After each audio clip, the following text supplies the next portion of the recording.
Okay, tiled sorting, baby. Let's go. Dominic, let's go. What's up, brother? Oh man, what's up, Dominic? Welcome back. Wait, why can't? Why am I not getting any feedback?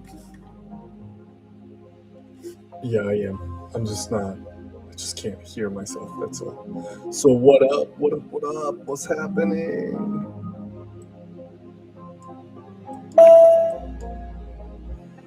Okay, so I freed myself. I freed my mind. Well, I'm gonna go play the same game. You just try to catch up. Okay, dude. I'll see you at the top. See you when I finally catch up to you. One of these days I will catch up. Boom, bow.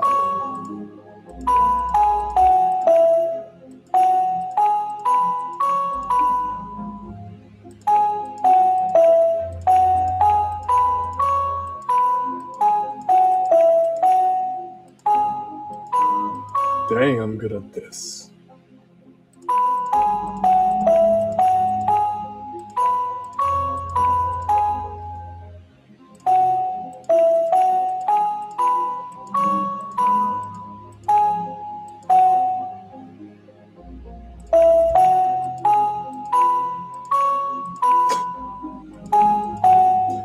Remember, be focused only on the arrows and not the game. And I know we all make mistakes sometimes, but you don't have to focus hard. Just like focus like limited amount, like 50 or 45. Okay. Thank you, broski. Appreciate all the advice. Hey, what's up, Zinx? What is up, homie?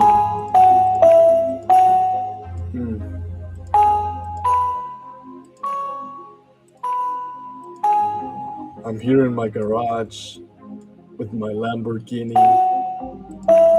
learning about knowledge. Oh, why did I do that? Dang it.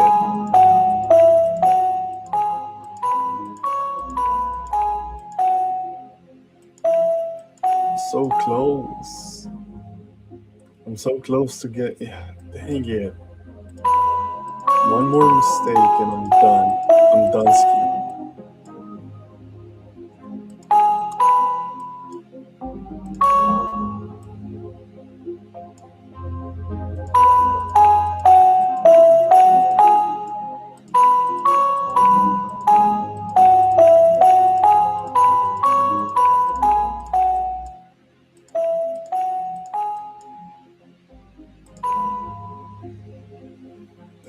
Get the lines from Illuminati helmet today. Quick speed. Oh wow.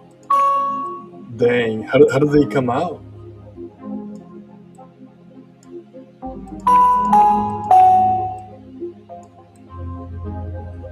I mean, I know he's high energy, so he probably got them. He probably belted them out quickly. So that's pretty cool, but you've seen my voice acting. I'm pretty slow at delivering my lines. Like I don't have that Illuminexty energy. You know what I mean? It's kind of hard to keep up with that guy, which is very impressive actually. Made it to level 160 faster. I bet I can make it to level 161 before you. I'm trying my best. All right, dude, do your best. Give it all you got.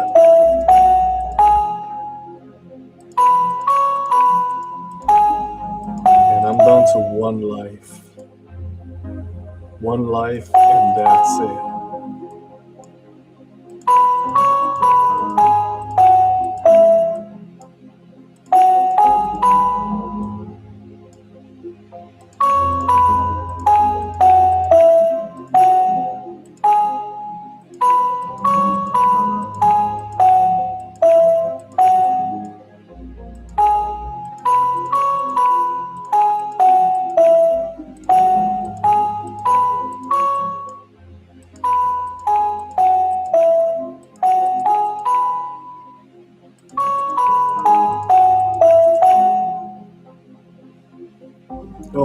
Nice. All right, dude.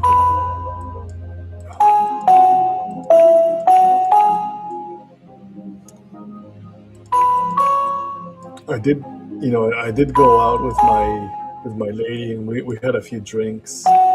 So I don't know if I'm in the headspace to record any lines. I'm a little, my head's spinning a little bit. So, but definitely tomorrow's Sunday. It's take a quick break and make sure I can deliver those lines. And I might even live stream them, so you can, if you want to do some coaching or some directing, I would appreciate it. Fun if you actually get to do some directing, maybe if I deliver a line and you're like, actually, can you slow this down or do this differently? We can have fun like that,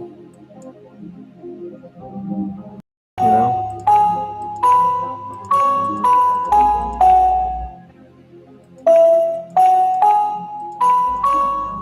All right.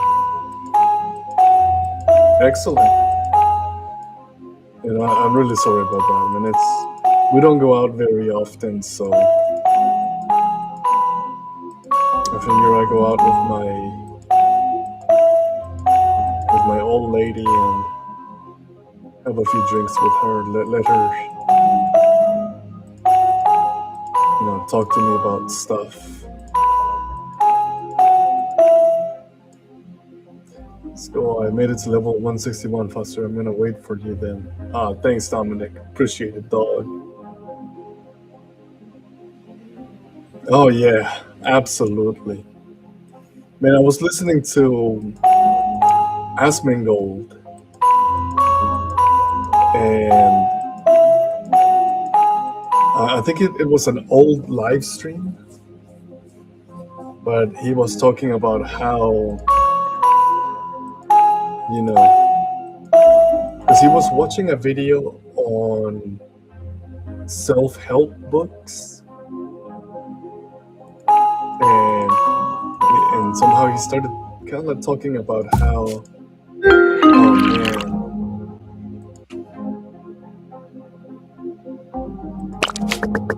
I don't care, about how once you start, like, if you make it into the streaming world, you hardly get any breaks. Like, you don't go outside and touch grass. Like, if you want to be a successful streamer, you kind of don't have a life, You don't get to enjoy life as much as people think. Because they're spending up to like 13 hours on a live stream, and then you gotta be sleeping, you sleep, you eat, and you live stream. And I was thinking about that, and I'm like, dang, maybe I don't want to be successful in live streaming, It's a full commitment. I kind of like this. I like having fun with you guys. Buster, you did the right thing. You don't care about the corn. You only what? Don't care about the corn. You only don't care about the puzzle. The only thing you care about is focus in right now, and love and happy you. Absolutely, man. Thank you so much. So I'm just out here doing my best, trying to beat this game, beat the brakes out of this game.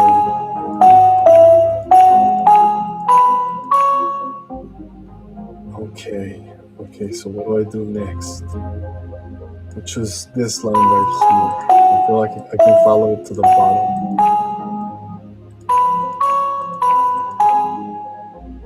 Nope. Then pop, pop, pop, pop. Pop, pop. Left, down, down. Okay.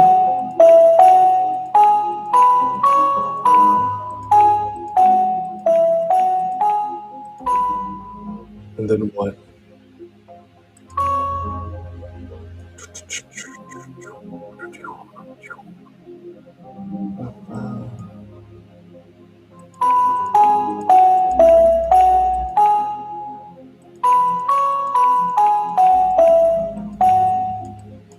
I really don't care about the corn.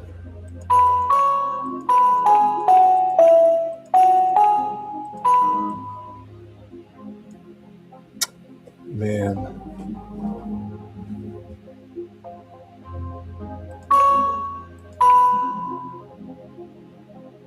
Oh, the coins. Yeah.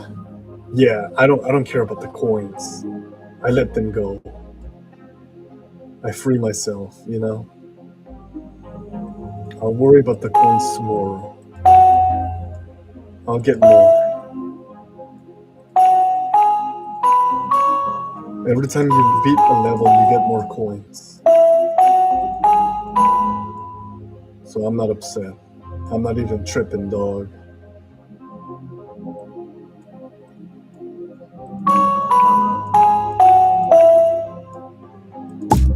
Oh no!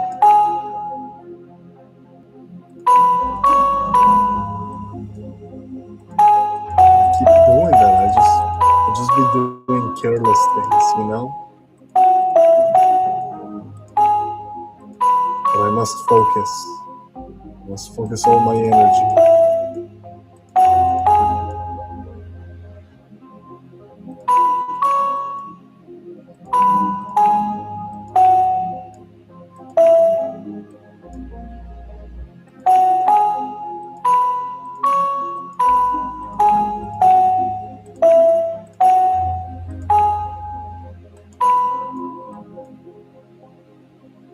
Boom, blow, boom, bow.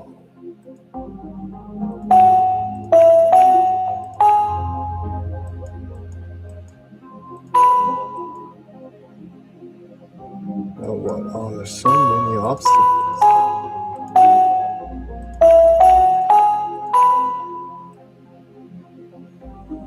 You know what's one of the coolest concepts in the one of the coolest concepts in the Matrix? I was watching the Matrix. I watched the Matrix about 3 years ago, like one more time, and I think one of the coolest things or coolest concepts about the movie is how we experience deja vu. Like we have this sensation that we already did something or we already saw something, and they explained it away with it's a glitch.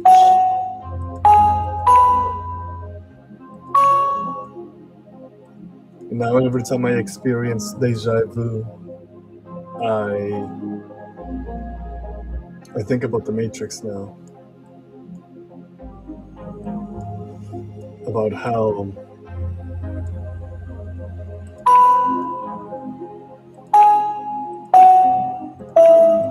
it's actually a glitch.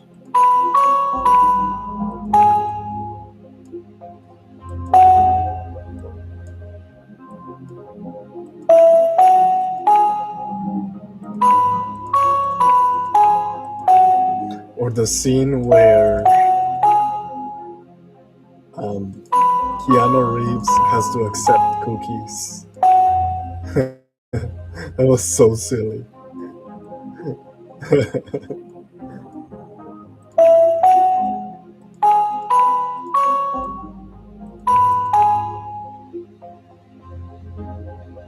Anyways, I think it's a great movie.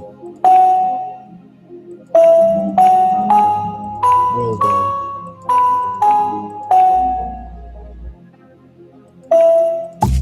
Oh, come on. Why did I do that?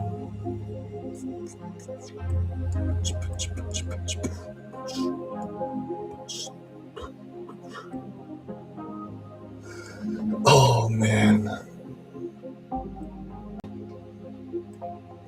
What a great day to be me.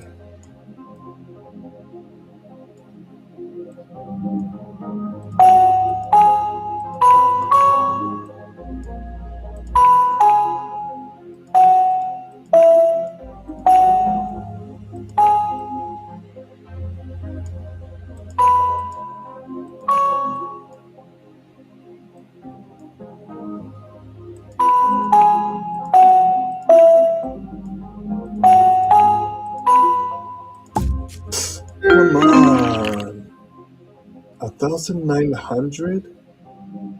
Oh, I just wasted my life on this. Well, I guess I'll stay in. What level is this?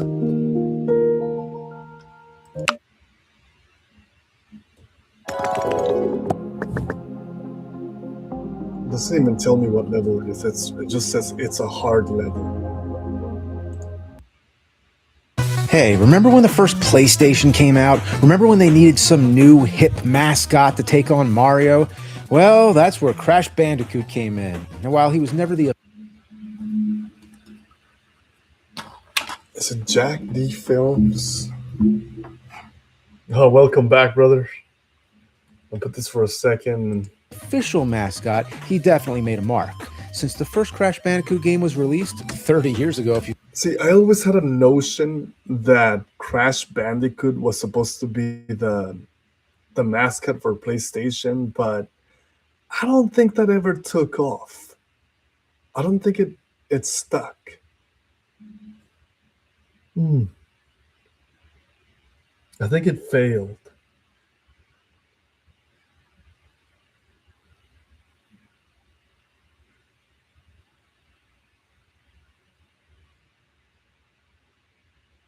Yes, June is behaving.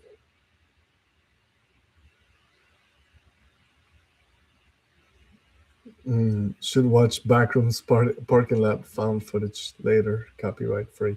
Let's go. You bet I will. Let's see. Jack D Films.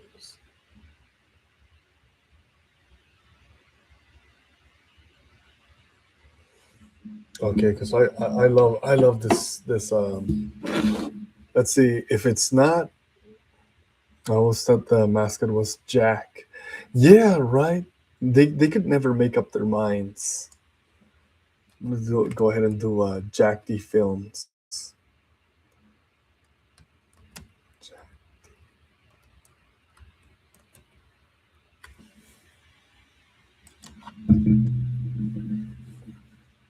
I love this right here. It's just random stuff. If everyone on Earth peed into the Grand Canyon, you might think it would fill up in less than a day. But the Grand Canyon can hold about 1.2 quadrillion gallons, and the average person pees about half a gallon a day. So if all 8 billion people peed at the same time, they'd only add about 4 billion gallons of pee. At that rate, it would take over 800,000 years of constant peeing to fill it up. If everyone on Earth...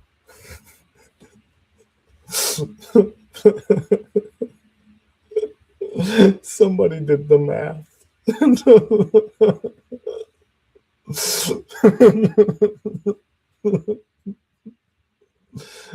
Wait, what? The mascot was Ratchet and Clank? Oh, dang. Yeah, you know what? I always thought about that, but Ratchet and Clank were such a footnote. I think Spyro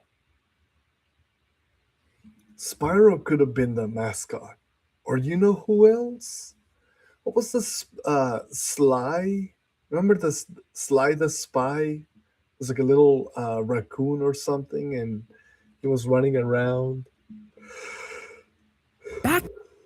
Back in the day, Earth's land looked like this, and running through it was a massive mountain range stretching across. But over time, the land began to pull apart, and it split this mountain range across different continents, which is why, if you stand in Kentucky in the Appalachian Mountains, some views can look surprisingly similar to the Scottish Highlands. During productions, some filmmakers have even used one location to fake the other. Because they aren't just similar, they were once the same mountains. Oh, dang. Back in the day, a neighborhood in Niagara Falls started noticing strange smells in the 1970s. The water started to taste odd, and they started to become sick.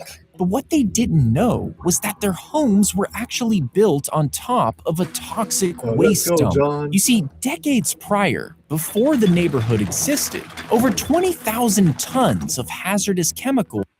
That's how you know it was cool. Everyone had their own opinion of their PlayStation mascot. Yeah, but I don't know. I don't think Crash Bandicoot. They tried. Because do you remember this? Okay, I'll come back to this. I don't care. Um,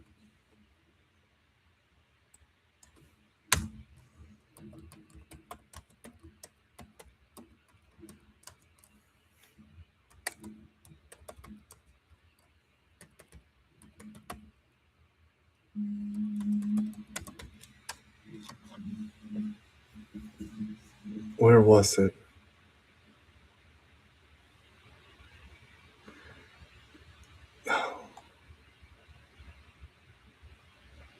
Okay, here.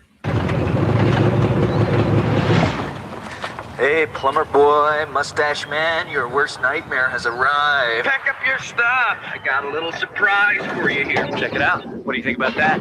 We got real time, 3D, lush organic environments. How's that make you feel, buddy? Feel a little like your days are numbered? I'm going to have to ask you to leave. You're hurting my elbow. You see what I mean? They try to make it seem like Crash Bandicoot was competing with Mario. Yeah, remember that? Like when they were trying to make it seem like Crash Bandicoot was the new hip guy, and he's here to big steaming pile on top of the Mario Bros. But it just never took off, right? Never. Okay, I don't know what this is. Why did Mom give you the silver? I was supposed to get the Where silver. were you when Mom was sick? Oh, that's right. Excuse you were in me. Florida with that Don't guy. talk to my wife that way. Talk to her any way I want to. Excuse me. You know, you're not even I've relevant. I've got to say, I think I want to be a Democrat. Okay, time out. Fangs and claws away. Peace on earth, goodwill to each other. Where's the law? You can't stop, Grandma. You can't. You know, on that, I do think that Master Chief or Master Chef, because he was cooking, you know, Spartan 117 was cooking, so I call him Master Chef.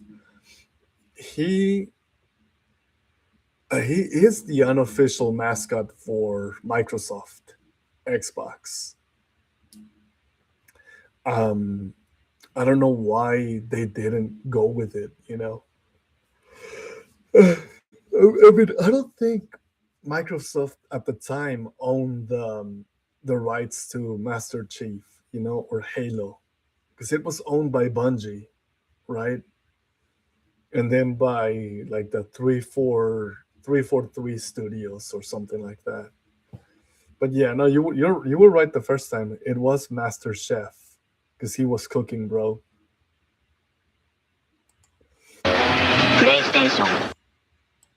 A neighborhood in Niagara Falls. Wait, what? No. A neighborhood in Niagara Falls. Her shovel hit something as she was helping in the garden. She thought it was a rock at first, but when she pulled it out, it was cold and heavy. She immediately ran over and handed it to her father. He kept a straight face.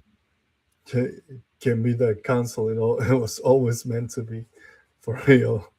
Glad Xbox is separating from Microsoft. Yeah, I don't like the new direction of Xbox though. I don't know what it is. It just kind of feels like the end of an era. But yeah, I don't want to give my money to Microsoft either. So I guess this is a win. I don't know. I mean, my hope is that my hope is that all the legacy systems fail and new consoles rise up. Face, but he was just as confused. Later that evening, as he was studying it, something began to move. He stepped back, scared, and knocked over the lantern. Oil and flames began to spread. He stumbled back and knocked the dial onto the floor. The flames were gone. The lantern stood upright. The dial was back on the anvil. Now, he was a man of God, and this was sorcery. He grabbed a mallet and struck it again and again, but it wouldn't break. So he carried it deep into the woods. Then he dug until the hole was deeper than himself. He threw it in, buried it, whispered a prayer, and left. And the dial sat there, undisturbed, for 150 years. Until one day, a different shovel hit it. Click here to continue the story.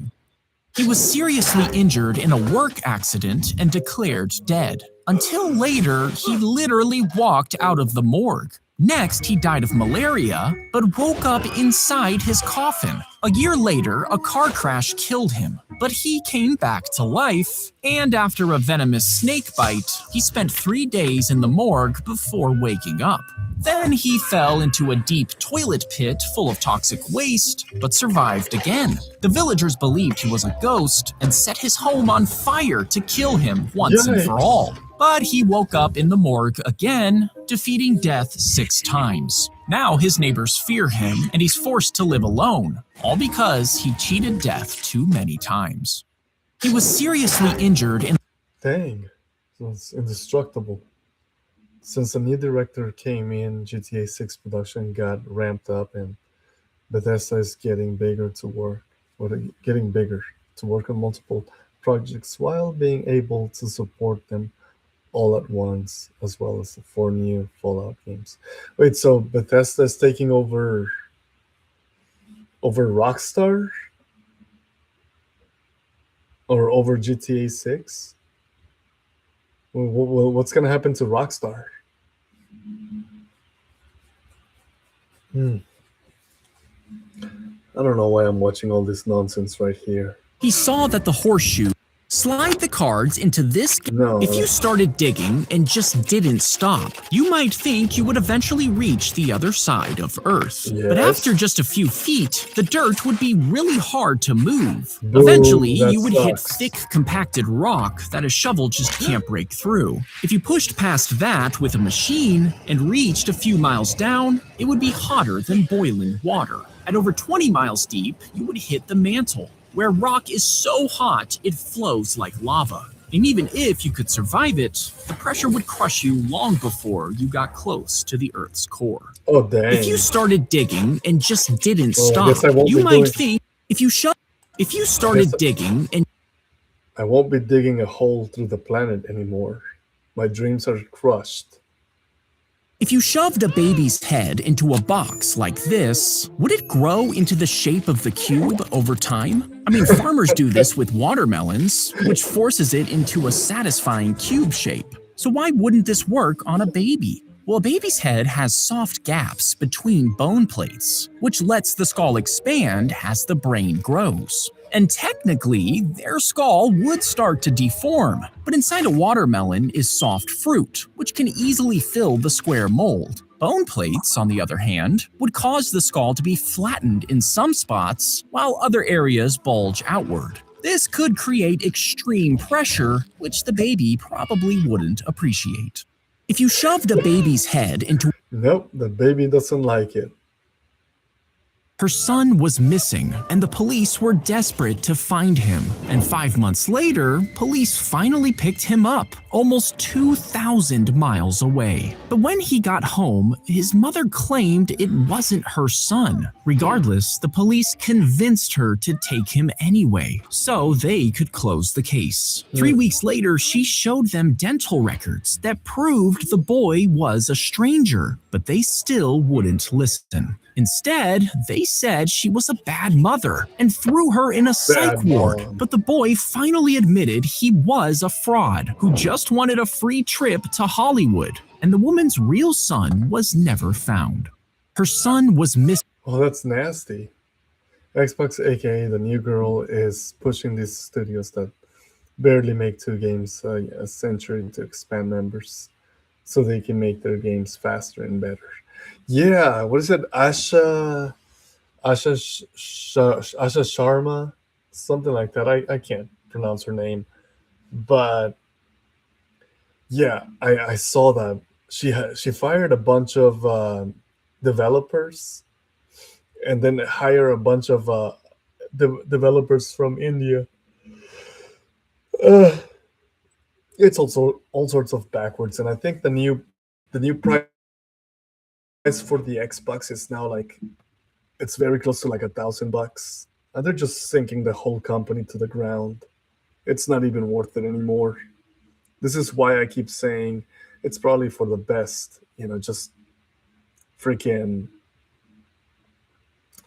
just let those massive video game corporations die.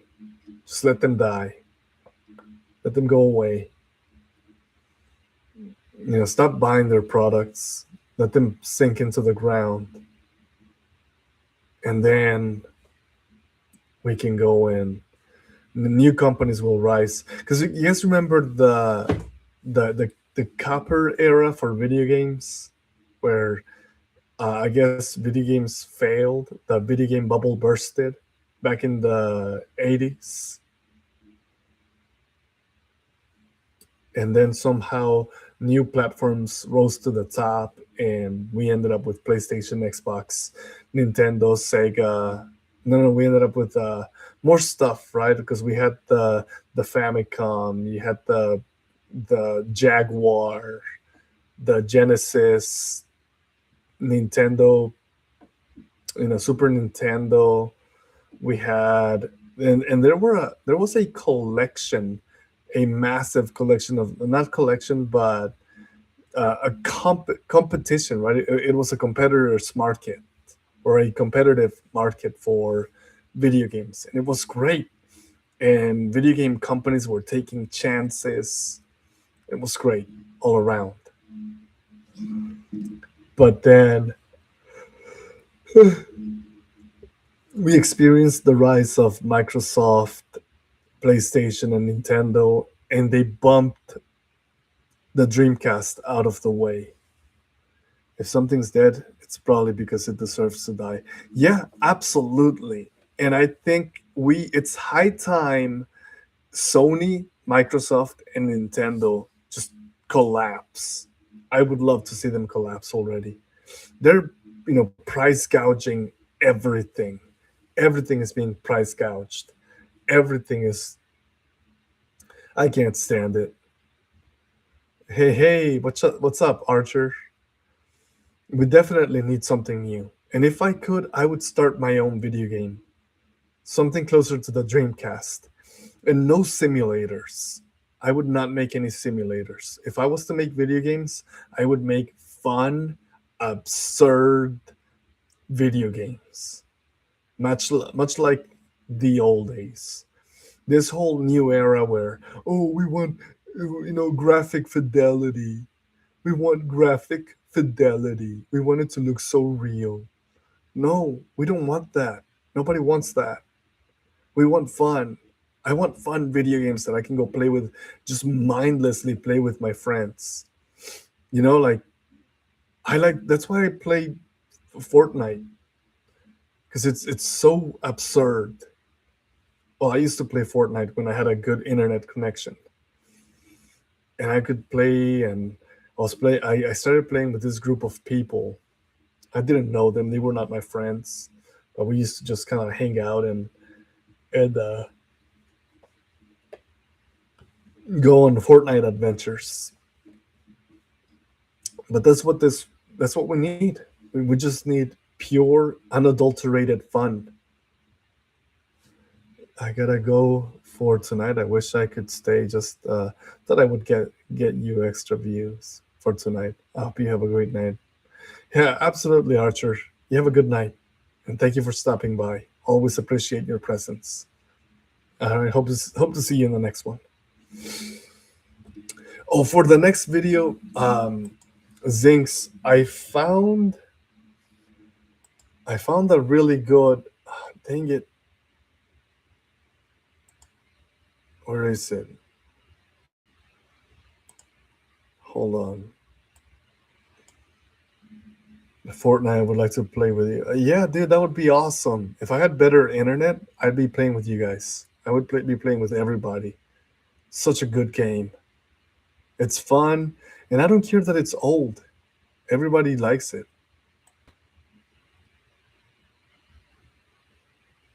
No, I'm not gonna ask you to. He was seriously injured in a work accident and declared dead. Until later,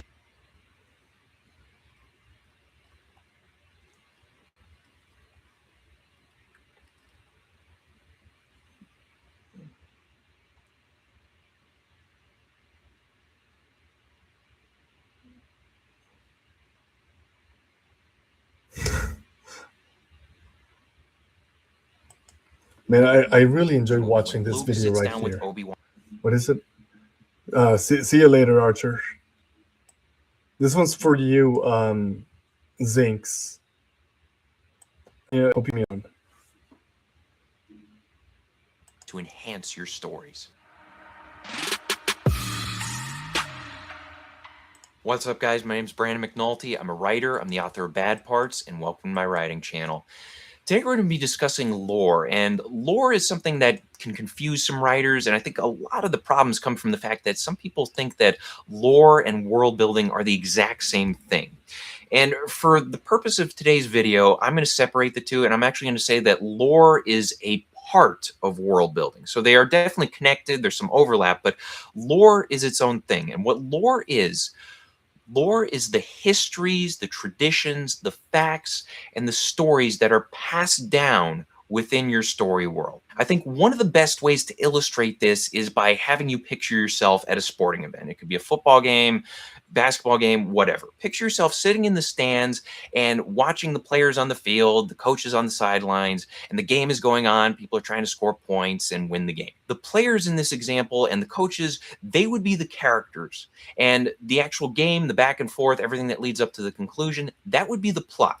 Now, the lore, on the other hand, would be things that you might hear in the stands from other fans. You might hear a fan next to you mentioning that the last time these two teams played, the one team got ripped off and the refs had rigged the game, and now the other team deserves to win.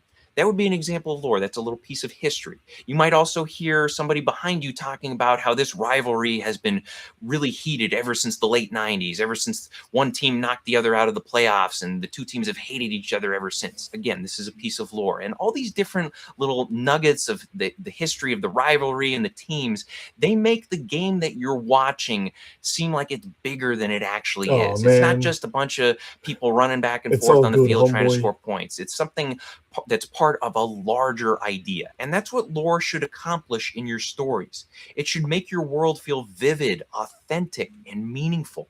And it should convince your audience that your story world exists before and after your main plot, as well as outside of it.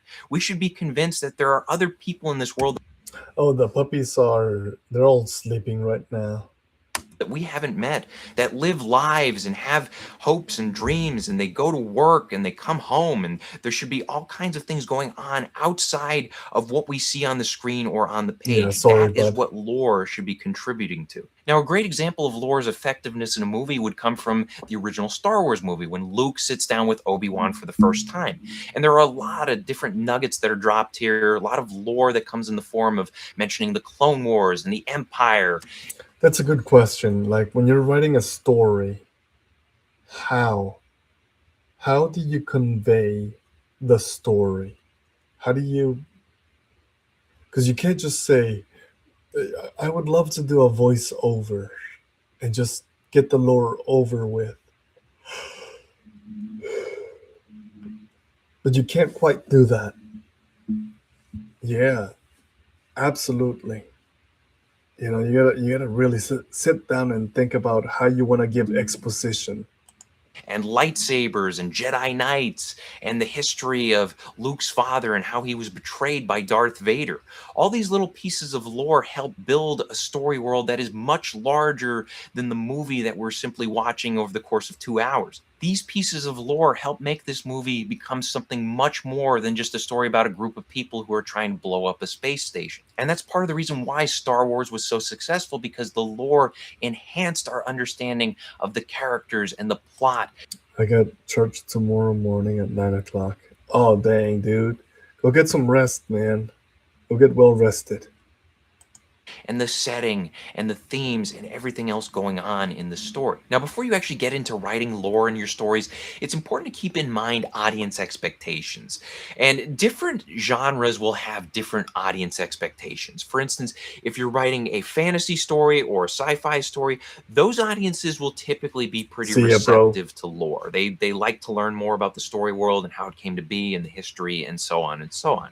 However, if you're writing a contemporary thriller or contemporary romance, typically these audiences are more engaged in the characters and or the plot. So you might want to like tap the brakes on the lore if you're starting to pump a lot into it. Now, as far as actually writing lore in your stories, I think the important thing to remember is that you need to find the things that interest you the most about your story world and then build from there.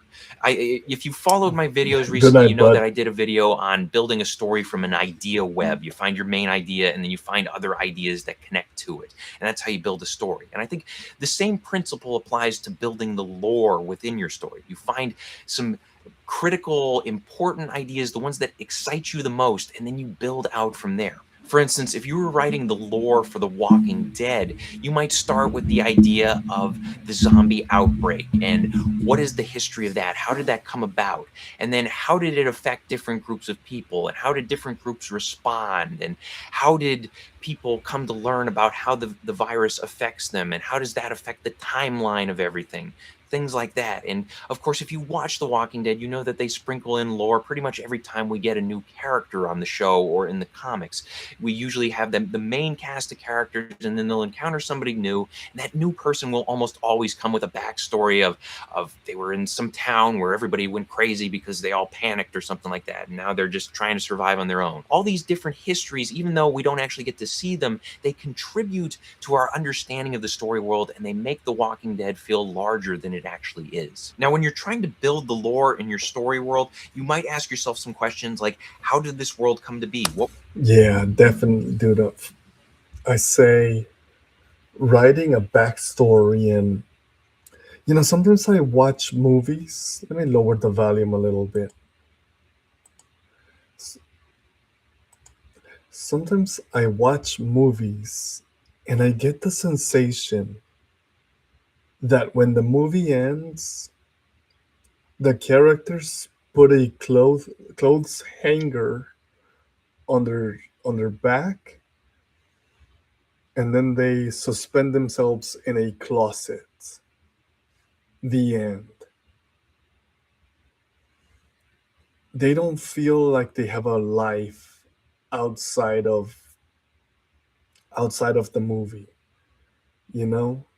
Like once the movie ends, it's limbo. They live in limbo. The movie left and they are still in the dark, like in a dark, vast void. And then I watch movies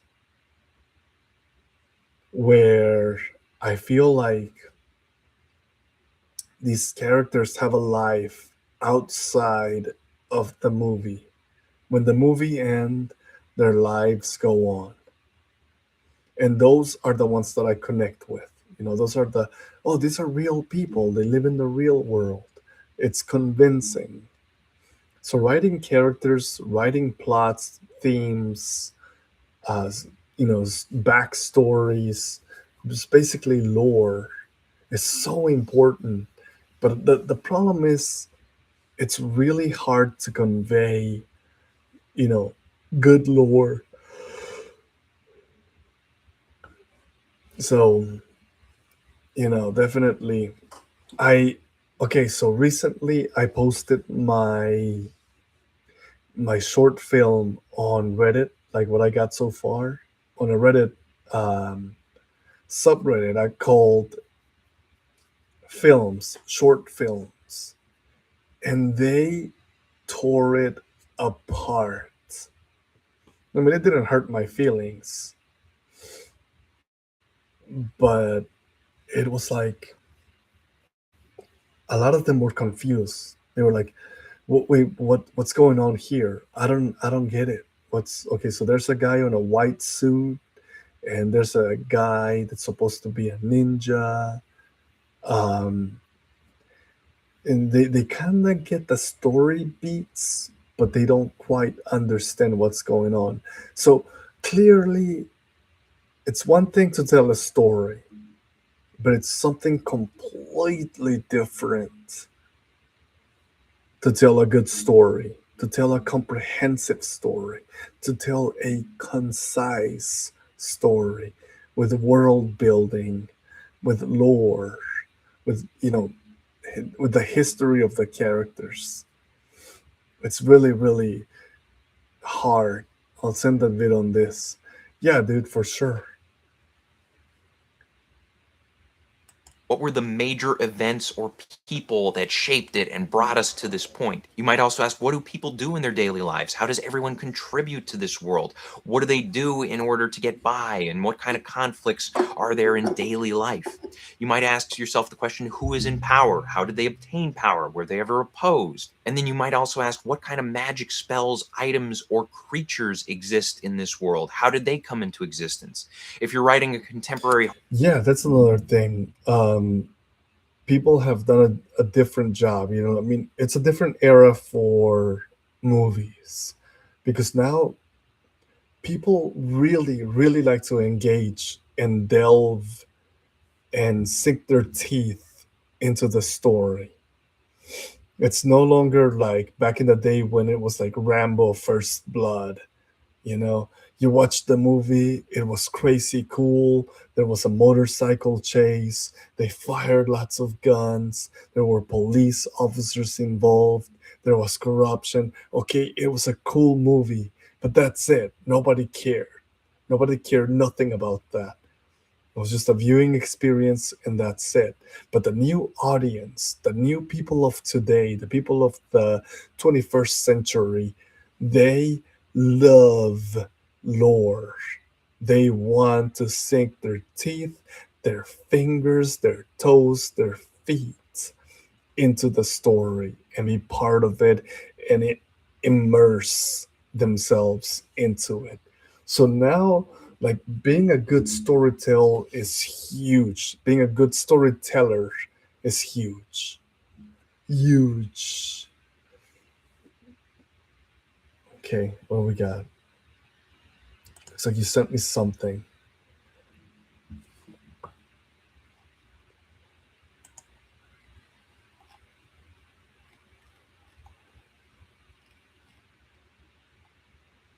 Whoa.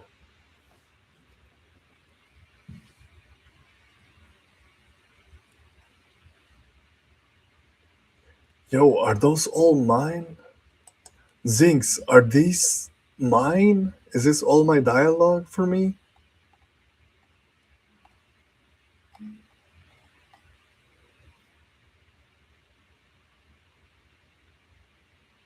Bro, that's a lot. That's a lot of dialogue. Let's go. All right. Oh man, I gotta get on this. Tomorrow I want to knock out at least half if I can.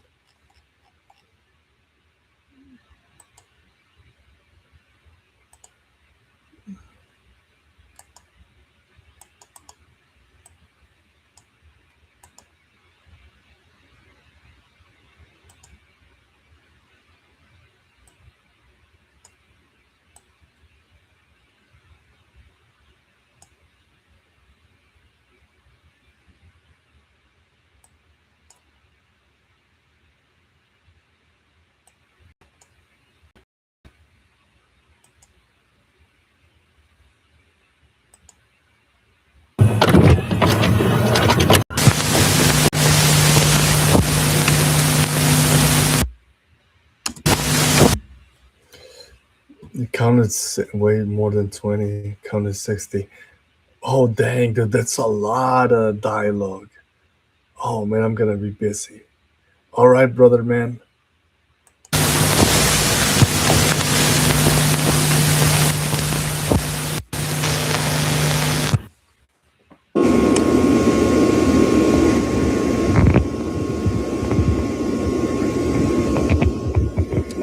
Okay, so for this watch, I'm gonna do my best to pay attention to the lore building or the world building. All right, I already am familiar with a lot of the back rooms, but I want to make sure that I pay attention to the story beats, the plot, the theme, the lore that comes with it. All right, let's see if I can catch any of it.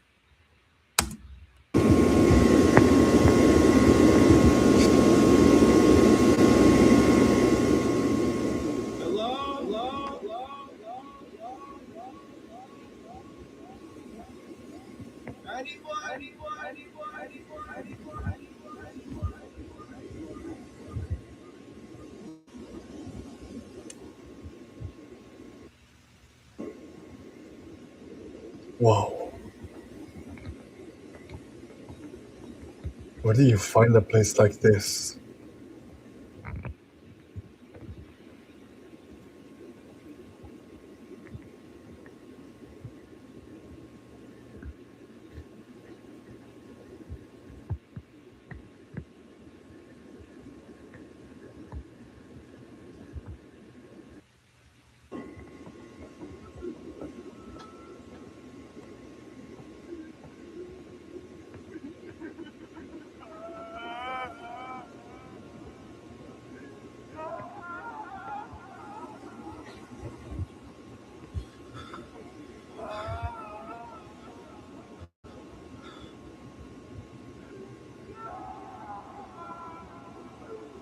Jesus.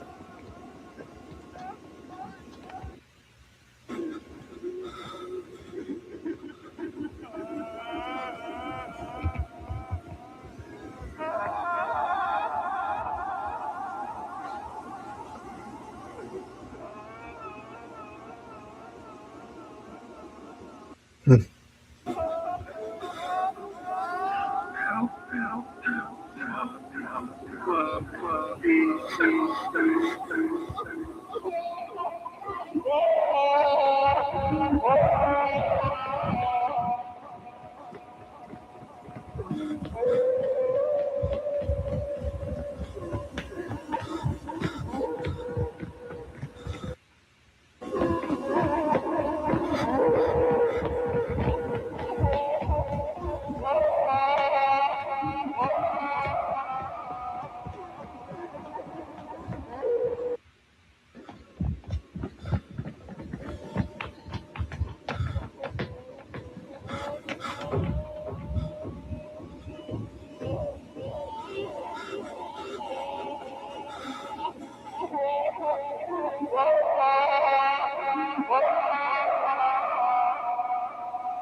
Wow, what a nightmare. Okay, so I said I would try to pay attention to the lore and all the storytelling elements, which is so interesting, right? Because we're looking at an infinite parking lot, something about like a vastness that, um, unlike,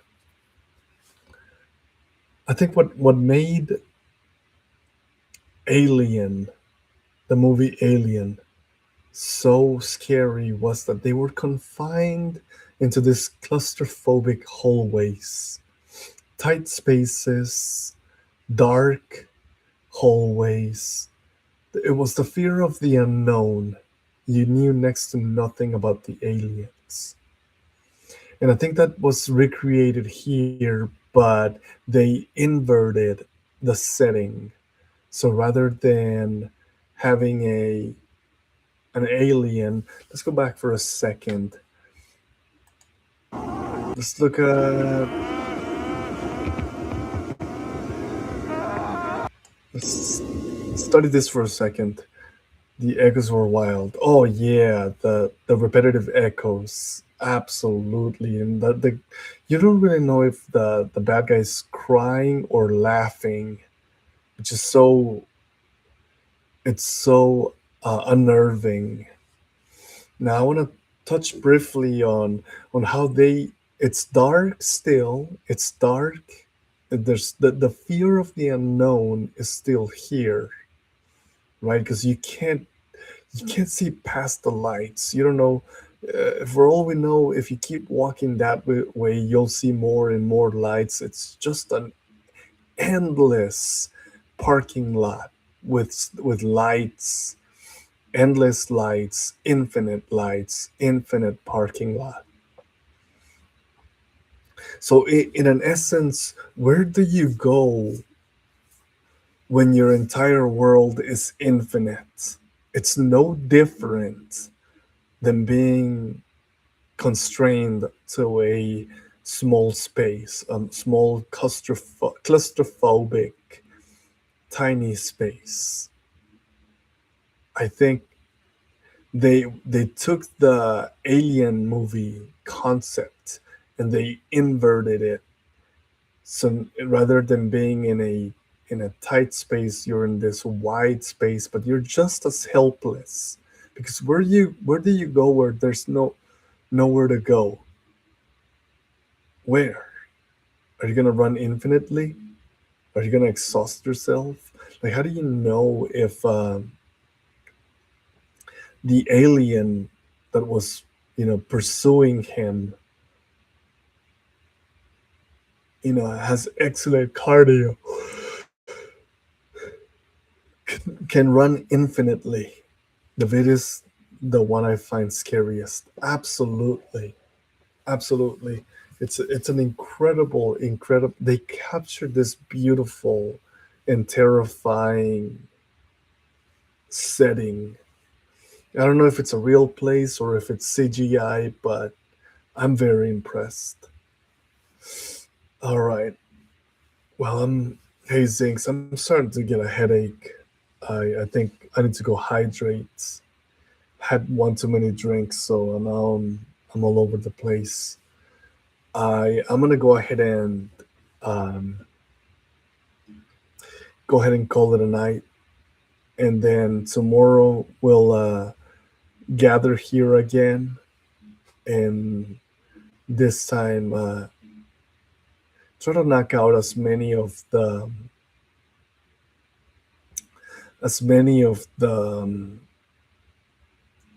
voice lines out of the way as we can. All right. All right, man. You take care of yourself. All right. And I'll see you tomorrow. Okay. See ya. Thanks, man. Appreciate it.